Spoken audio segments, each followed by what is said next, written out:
पर नेपाल पहुंचे पीएम मोदी। महामाया देवी मंदिर में की पूजा अर्चना। नेपाल पीएम से होगी कई मुद्दों पर बातचीत। पूजा सिंघल की बढ़ सकती है मुश्किलें। 12 मई को सुप्रीम कोर्ट में होगी कोठितिया माइंस मामले की सुनवाई। ज्ञानव्यापी सर्वे टीम से एक सदस्य को हटाया गया। सर्वे टीम में शामिल आरपी सिंह को हटाया गया। सर्वे की बातों को बाहर बताने पर एक्शन।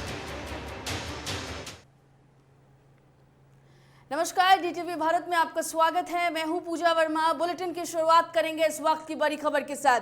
बड़ी खबर आपको बता देते हैं, ज्ञानव्यापी सर्वे टीम से एक सदस्य को हटा दिया गया है। ये बड़ी खबर हम आपको बता रहे हैं, जहां पर सर्वे टीम में शामिल आरपी सिंह को हटाया गया है। सर्वे की बातों को बाहर बताने पर उनके खिलाफ ये एक्शन लिया गया है। बड़ी खबर आपको बता रहे हैं, जहां पर ज्ञानव्यापी में जाने से आरपी सिंह को रोका गया है। तो सूत्रों के हवाले से ये खबर निकल कर आ रही है कि सर्वे की बातों को बाहर बताने पर उनके खिलाफ ये एक्शन लिया गया। ज्ञानव्यापी में जाने से उन्हें रोक दिया गया है। तो सर्वे का आज आखिरी दिन ये बड़ी खबर, जहां पर ज्ञानव्यापी सर्वे टीम से एक सदस्य को हटा दिया गया है। सर्वे टीम में शामिल आरपी सिंह को हटाया गया है। दरअसल ये बातें निकलकर सामने आ रही हैं। सूत्रों के हवाले से जो बात निकलकर सामने आई है उसमें ये कहा गया है कि सर्वे की बातों को उन्होंने बाहर बताया था। इसके बाद उन पर एक्शन हुई और उन्हें टीम से हटा दिया गया है, टीम से बाहर कर दिया गया है। ज्ञानव्यापी में जाने से भी उन्हें रोक दिया गया।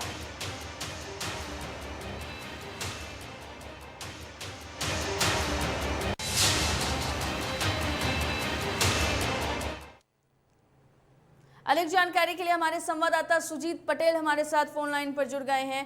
सुजीत, टीम की बातें जो है, सर्वे की बातें जो है वो बाहर बताने के बाद आरपी सिंह पर एक्शन लिया गया है। क्या कुछ इस मामले में अधिक जानकारी है? जी, बता दें कि ज्ञानव्यापी सर्वे का कार्य जो पूरा हो गया है। सर्वे का तीसरा दिन था। लगभग 2.25 घंटे करीब सर्वे का कार्य हुआ है और सर्वे का कार्य होने के बाद जो इसके हिंदू पक्ष के अधिवक्ता हैं सोहन लाल, जो उन्होंने दावा किया था उस दावे को सच करके दिखाया है। और वो मंदिर परिषद से एक शिवलिंग मिली है, उन्होंने बोला बाबा मिल गया करते हुए और हर महादेव का उद्घोष किया। उद्घोष करने के बाद वो वहां से निकले हैं और बाबा मिलने की बात कही है और जो बात की है तो वहाँ पे अब जो अधिवक्ता है और ये लोग जो है सारे लोग बाबा मिलने की बात करने के बाद अब ये बनारस कोर्ट में पेश करेंगे कागज। फिर वहाँ 17 तारीख को ये सुप्रीम कोर्ट पेश होगा। जी बिल्कुल। सुजीत, ये बताइए कि क्या कुछ बातें जो हैं वो बाहर लीक की गई थी जिसके बाद ये एक्शन लिया गया है उनके खिलाफ? इसमें जो जिसको रोका गया था उनका बस ये था कि वहाँ की बातें लीकेज करते थे, जिसके कारण ये कल उनको रोक दिया गया था, उसको थाने बैठाया गया था। फिर उसके बाद उनको फिर जाने नहीं दिया गया। आज की जिसको छोड़ा गया कि पूरी सर्वे हो गई है। तो बिल्कुल सुजीत, आपको रोकेंगे और दर्शकों को बड़ी खबर बता देते हैं। ज्ञानव्यापी में आज तीसरे दिन सर्वे खत्म हो चुका है। बड़ी खबर, जहां आज कुएं में शिवलिंग मिला है। हिंदू पक्ष के वकील ने यह जानकारी दी है और हमारे संवाददाता ने भी जिस तरीके से बताया है, आज कुएं के अंदर से शिवलिंग मिला है। शिवलिंग के प्रोटेक्शन के लिए वकील जो है वो कोर्ट गए हैं। तो ये बड़ी खबर आपको बता रहे हैं, जहां पर ज्ञानव्यापी सर्वे मामले में आज तीसरे दिन सर्वे पूरी तरीके से खत्म है। सुजीत हमारे साथ फोन लाइन पर जुड़े हुए हैं। सुजीत, आपसे ये जानना चाहेंगे कि अब सर्वे खत्म हो चुका है, आगे क्या कुछ प्रक्रिया जो है वो होनी है? सर्वे खत्म होने के बाद यहाँ पे सारे अधिवक्ता है और जो और लोग थे कमिश्नर थे, ये लोग अब कचहरी परिसर में जाके वहाँ कागज को वहाँ जमा करेंगे। करने के बाद 17 तारीख को इसको कोर्ट में पेश करना है, जिसको लेके ये कचहरी पहुँच रहे हैं। फिर वहाँ पे देखना है कि अब ये कोर्ट में आज पेश कर देते हैं तो या कागज पूरी तैयारी करके वहाँ पेश करेंगे या फिर कल 17 तारीख को जो टाइमिंग दी गई 17 तारीख में ही पेश करेंगे। जैसे कि 4:30 बजे तक कल इसको पेश करना है कागज, उसके पहले भी आज पेश कर सकते हैं। और सूत्रों से बात पता चल रही है, जो हम लोगों की बात है तो अधिकारी से बात हुई तो उनका ये कहना है कि अभी कल 4:30 बजे के पहले कल कोर्ट में पेश होगा। लेकिन अभी जो कचहरी परिसर में गहमा-गहमी है और लोगों में खुशी का माहौल है जो बाबा मिल गए। और जो बाबा काशी विश्वनाथ की तो 30 सालों से लोगों को इंतजार था, वो मंदिर गुफा के अंदर मस्जिद के अंदर पड़ा हुआ था। और उस मस्जिद के अंदर मिलने के बाद तो लोगों ने एक सावन का सोमवार का दिन है, आज सोमवार का दिन बाबा काशी विश्वनाथ के लिए जी बहुत विशेषकारी होते हैं, इसीलिए और उसमें बहुत अधिक लोग जा रहे हैं। बिल्कुल। सुजीत, एक एक छोटा सा सवाल हम आपसे ये लेना चाहेंगे कि कोर्ट में अब तमाम दलीलें पेश की जाएंगी, सबूत पेश किए जाएंगे, इसके बाद आगे कोर्ट की तरफ से फैसले को लेकर कोई संभावनाएं जताई जा रही हैं?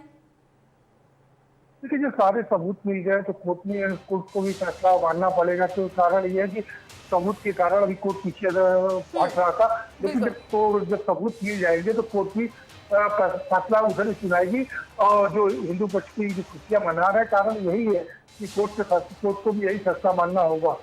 बहुत शुक्रिया सुजीत आपका तमाम जानकारी के लिए। तो देखिए, आज कुएं में शिवलिंग मिला है, हिंदू पक्ष के वकील ने यह जानकारी दी है और शिवलिंग लेते हुए वो आपको बता दें कि कोर्ट की तरफ रुख कर गए हैं वो सभी। तो ऐसे में जब 17 तारीख को कोर्ट में इस मसले पर फैसला आएगा तो कहीं ना कहीं अब नजरें इस बात पे टिकी हैं कि क्या जो हिंदू पक्ष कह रहा था उस बातों में कितना सत्यता है, वहीं मुस्लिम पक्ष जो है मस्जिद को लेकर जो बातें कही जा रही थी उसमें कितनी सत्यता है। तो फैसले का इंतजार है। 17 तारीख को सुनवाई होने वाली है और सुनवाई पर सबकी निगाहें टिकी हैं।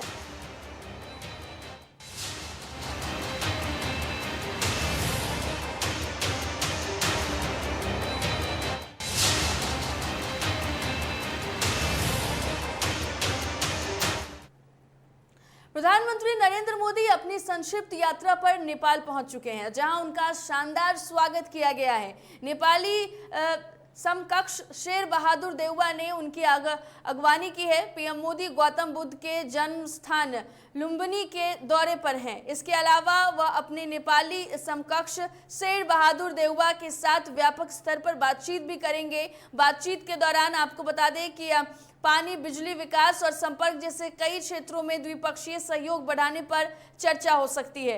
नेपाल के प्रधानमंत्री के प्रेस सलाहकार अनिल परियार के अनुसार मोदी देउवा के निमंत्रण पर हिमालय देशों का दौरा करेंगे और अपने एक दिवसीय दौरे के दौरान बुद्ध पूर्णिमा के अवसर पर लुम्बिनी जाएंगे। वर्ष 2014 के बाद से मोदी का यह 5वां नेपाल यात्रा है। मोदी माया देवी के मंदिर जाकर पूजा अर्चना भी करेंगे और वहां बुद्ध जयंती के अवसर पर लुम्बिनी विकास न्यास द्वारा आयोजित समारोह को भी संबोधित करेंगे।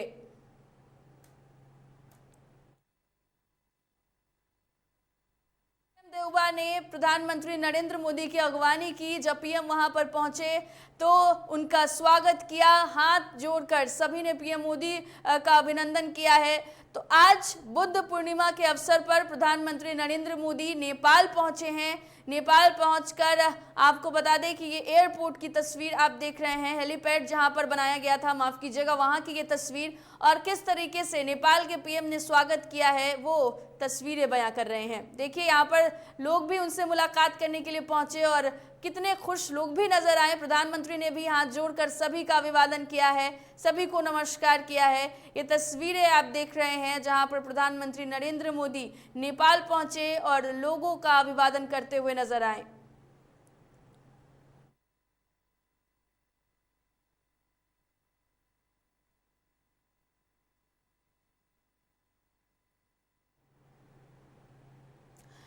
चलिए अब रांची से आपको खबर बताते हैं। ईडी की छापेमारी के बाद चौतरफा जो पूजा सिंघल हैं वो घिर चुकी हैं, उनकी मुश्किलें अब बढ़ गई हैं और एक बार फिर मुश्किलें और भी ज्यादा बढ़ने वाली हैं। दरअसल 12 मई को सुप्रीम कोर्ट में पलामू के कोठितिया कोल माइंस की सुनवाई होने वाली है।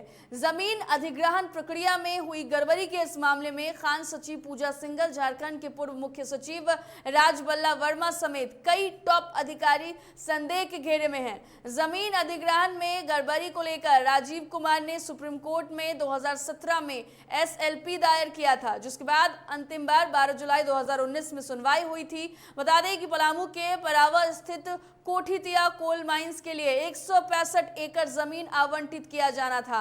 माइनिंग के लिए आवंटित जमीन में वन भूमि और भूदान की जमीन शामिल थी। पूरे मामले को लेकर एटक के राजीव कुमार ने गड़बड़ी का आरोप लगाते हुए 2015 में राज्यपाल को पत्र लिखा था। राज्यपाल ने मामले की जांच की जिम्मेदारी राजस्व सचिव और कार्मिक सचिव को दिया था। अब इस मामले में एक बार फिर से सुनवाई होनी है और 12 मई को सुप्रीम कोर्ट में इस मसले पर सुनवाई होगी।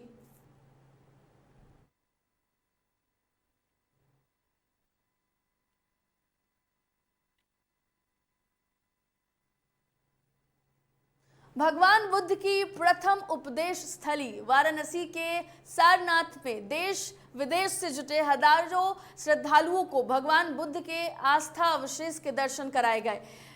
वैशाख पूर्णिमा के पवित्र अवसर पर भगवान बुद्ध के दर्शन के लिए बुद्ध अनुयायी सुबह से ही महाबोधि सोसाइटी ऑफ इंडिया के मंदिर परिसर में उपस्थित रहे। इस मौके पर स्कूली बच्चों ने रैली निकालकर बुद्ध के संदेशों को आम जन तक पहुंचाने का काम किया।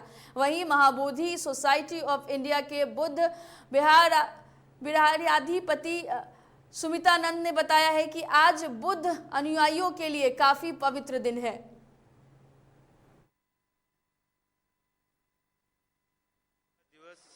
दुनिया में, विश्व में बौद्ध अबौद्ध सभी लोग के लिए बहुत विशेष दिन है, क्योंकि मेन तो आज बौद्ध धर्म में इतिहास में ऐतिहासिक दिन है, क्योंकि वैशाख के पूर्णिमा दिवस में भगवान बुद्ध का मतलब सिद्धार्थ का जन्म आज का दिन में हुआ है। वैशाख के पूर्णिमा दिवस में कुशीनगर में लुम्बिनी में हुआ है, और आज का दिवस में सिद्धार्थ जो सम्मा संबोधि ज्ञान सम्मा संबोधि बुद्ध गया में सम्मा संबोधि हो गया है बुद्ध गया में। उसके बाद कुशीनगर में आज के दिवस से वैशाख के पूर्णिमा दिवस में भगवान बुद्ध ने महापरिनिर्वाण हुआ है, इसलिए आज के ये दिन बहुत पवित्र दिन है। परीक्षितगढ़ के गांव कुआखेड़ा निवासी युवक की गोली मारकर हत्या कर दी गई। मृतक के भाई ने 4 युवक के खिलाफ तहरीर दी है। गांव कुआखेड़ा निवासी अक्षय त्यागी ने बताया कि उसके भाई 28 वर्षीय वैभव का गांव के ही शोएब से 1 महीने पहले किसी बात को लेकर कहासुनी हुई थी। इसमें गांव के लोगों ने समझौता कर दिया था। गांव वालों ने बताया कि फिर से दोनों पक्षों में कहासुनी हो गई। दोनों पक्षों ने थाने में तहरीर दी। करीब 5:30 बजे जब वैभव थाने से वापस लौट रहा था, तभी गांव रहदार के पास घात लगाकर बैठे गांव के ही युवकों ने उन पर गोली चला दी, जिससे मिसफायर हो गया। फिरोज ने वैभव के सिर में तमंचे की बट से वार किया और फिर शोएब ने उसके पेट में गोली मार दी। गोली लगने के बाद आरोपित हथियार लहराते हुए वहां से फरार हो गए। आपको बता दें कि उसके बाद मेरठ ले जाते वक्त रास्ते में ही वैभव की मौत हो गई है। पुलिस ने शव को पोस्टमार्टम के लिए भेज आगे की कार्रवाई में जुट गई है। वैभव नाम के भाजपा कार्यकर्ता की हत्या की गई है, और हत्या करने वाले 2 लड़के जो मुस्लिम समुदाय से थे वो वहीं के रहने वाले हैं, कुआखेड़े के। और इस लड़के को पौना घंटा पहले उन्होंने थ्रेट दी थी कि हम तुम्हें गोली मार देंगे, और ये रिपोर्ट करके ही आ रहा था। रिपोर्ट दर्ज करा के आधे घंटे के बाद में इसका मर्डर कर दिया। बिल्कुल हम लगातार संपर्क में हैं, अभी पोस्टमार्टम पे हैं हम लोग। पोस्टमार्टम जल्दी से जल्दी कराने का प्रयास कर रहे हैं। नालंदा के राजगीर में बुद्ध पूर्णिमा के अवसर पर गिरधकूट पर्वत पर बुद्ध के अनुयायियों ने भगवान बुद्ध की पूजा अर्चना की। पूजा अर्चना के बाद गरीबों के बीच अनाज का वितरण किया गया।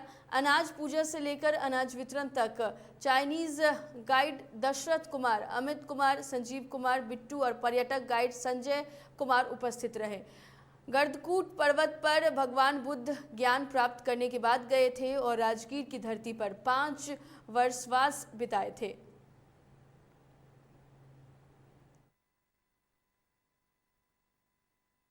बताएं। ये भगवान बुद्ध का तप स्थल है। भगवान बुद्ध का सबसे प्रिय स्थान ये रहा है। भगवान बुद्ध ने यहाँ पे 14 साल बिताए हैं, 6 साल ज्ञान के पहले और 8 साल ज्ञान के बाद।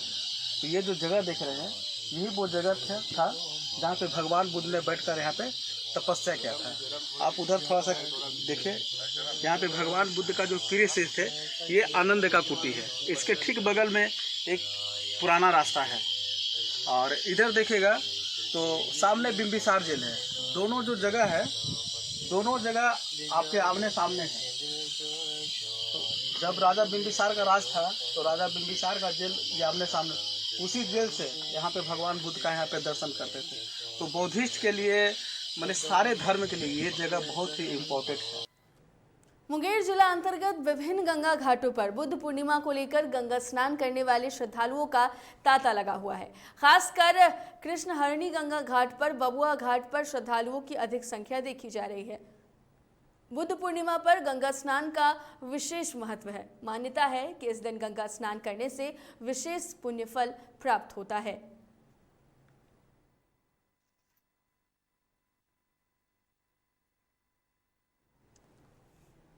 लगातार बढ़ रही महंगाई को लेकर राष्ट्रीय जनता दल ने सरकार पर जोरदार हमला बोला है। राजद प्रदेश कार्यालय के ठीक बाहर बड़ा सा बैनर लगाया गया है और सरकार पर महंगाई को लेकर हमला बोला गया है। जायजा लिया संवाददाता निषेध ने।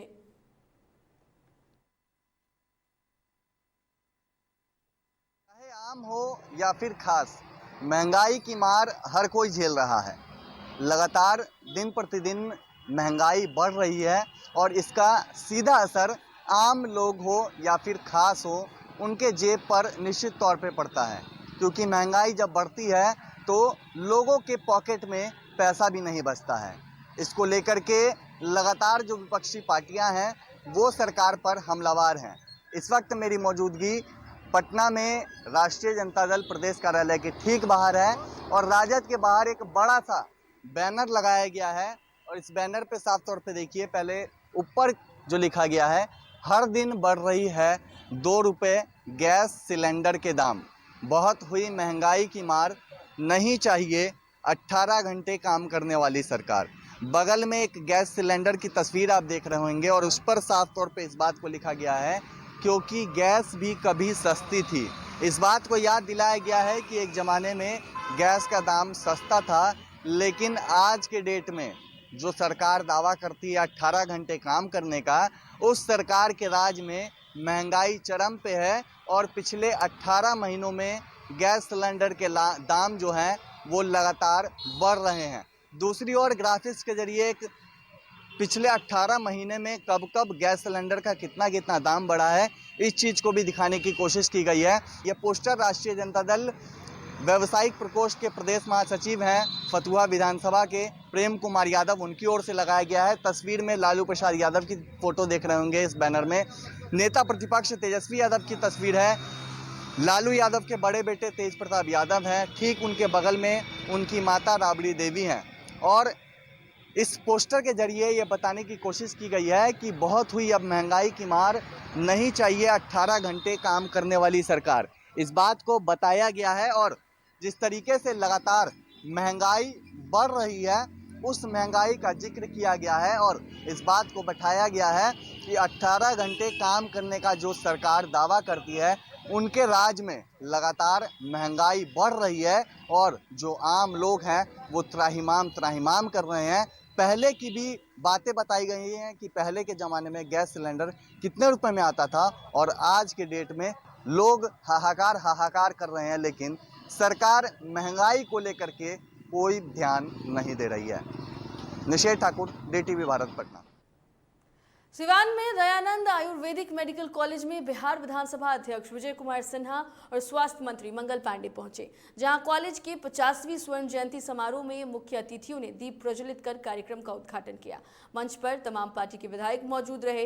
इस मौके पर विजय कुमार सिन्हा ने कहा है कि किसी व्यक्ति का स्थायी बीमारी का समाधान आयुर्वेद ही है। वहीं स्वास्थ्य मंत्री मंगल पांडे ने कहा कि किसी भी संस्था के लिए 50 वर्ष पूरा होना अपने आप में बड़ी बात होती है। दयानंद आयुर्वेदिक कॉलेज सीवान का 50वां वर्षगांठ का कार्यक्रम मनाया जा रहा है। पिछले वर्ष कोरोना के कारण हम लोग इसको नहीं कर पाए थे, लेकिन 50 वर्ष किसी भी संस्था के लिए बहुत लंबी अवधि होती है और 50 वर्ष की अवधि को बहुत ही सफलता के साथ इस कॉलेज ने पूर्ण किया है और यहाँ के बच्चे बड़ी संख्या में निकलकर देश और दुनिया में आयुर्वेद के क्षेत्र में लोगों को सेवा दे रहे हैं, लोगों की चिकित्सा सेवा कर रहे हैं और आयुर्वेद भारत की चिकित्सा पद्धति रही है। बीमारी का स्थायी समाधान के लिए आयुर्वेद अपनाना आज आवश्यक है और इस ओर वैज्ञानिक तरीके से कदम बढ़ाना सभी की जिम्मेवारी है, क्योंकि यही अस्थायी हमारा स्वास्थ्य का निरोग रखने का माध्यम है। सिवान नगर थाना क्षेत्र के व्यापार मंडल के समीप एक मकान में 2 दिनों से चादर से लिपटा शव पड़ा रहा। मृतक महिला का नाम सीमा देवी बताया जा रहा है, जो 6 सालों से सिवान में किराए के मकान में रहती थी और इसका पति विदेश में रहता था। फिलहाल हत्या कैसे हुई और इसके पीछे क्या कारण है, अभी खुलासा नहीं हो पाया है। इस घटनास्थल पर पुलिस पहुंचकर शव को अपने कब्जे में लेकर पोस्टमार्टम के लिए भेज दिया है और जांच में जुट गई है।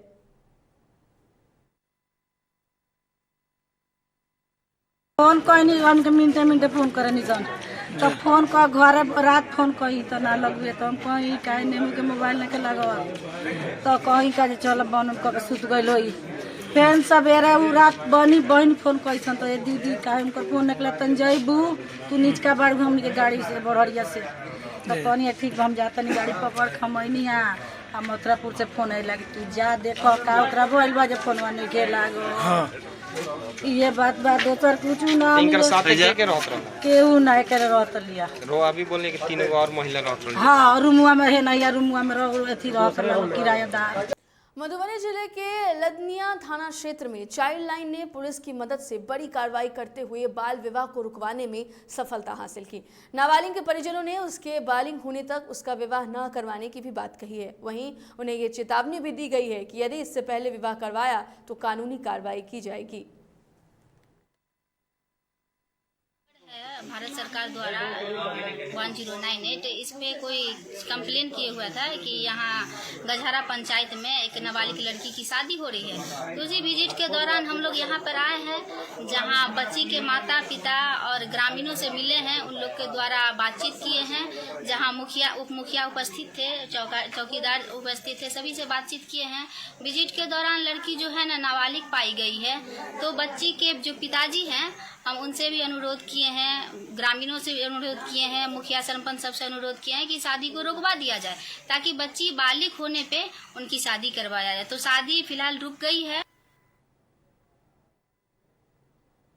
मुंगेर के टेटिया बंबर प्रखंड की सीओ का वीडियो सोशल मीडिया पर वायरल हो रहा है, जिसमें वे शराब के नशे में अपनी पत्नी के साथ मारपीट करते नजर आ रहे हैं। इतना ही नहीं, सीओ की गाड़ी के साथ ही उनके बेडरूम में भी शराब की बोतलें नजर आ रही हैं। वहीं मामले में सीओ का कहना है कि उन्हें फंसाने की कोशिश की जा रही है और वो अपनी पत्नी के साथ मारपीट नहीं बल्कि उन्हें समझा रहे थे।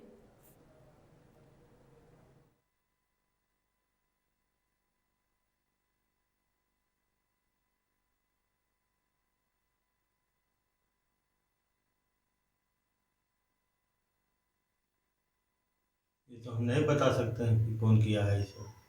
और रहा बात इसका तो ये रूम गलत है। तो सर आप हम इस पर बिहार में आपको बताते हैं, कभी भी हम शराब का खेप भी बहुत बड़ा बड़ा पकड़े हैं। ये हमको कोई फंसाने का साजिश कर रहा है। विरोध नहीं, मेरी पत्नी है, उनके साथ आप मारपीट भी कर रहे हैं? मारपीट नहीं कर रहे, उसको बोले कि जाओ तुम जाके अपना काम देखो।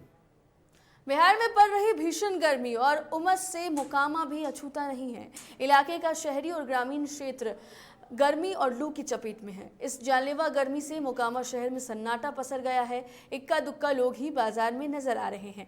गर्मी से परेशान लोगों का घरों से निकलना दूभर हो रहा है। बाजार में शीतल पेय पदार्थ की बिक्री भले ही बढ़ गई है, मगर लोगों की जिंदगी के लाले पड़े हैं। हर तरफ गर्मी का कोहराम देखा जा रहा है। सुबह होते ही भीषण गर्मी अपना प्रभाव छोड़ रही है।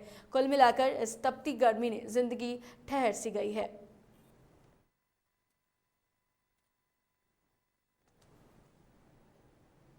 फिलहाल इस बुलेटिन में इतना ही। देश दुनिया की तमाम खबरों के लिए देखते रहिए DTV भारत। मुझे दीजिए इजाजत। नमस्कार।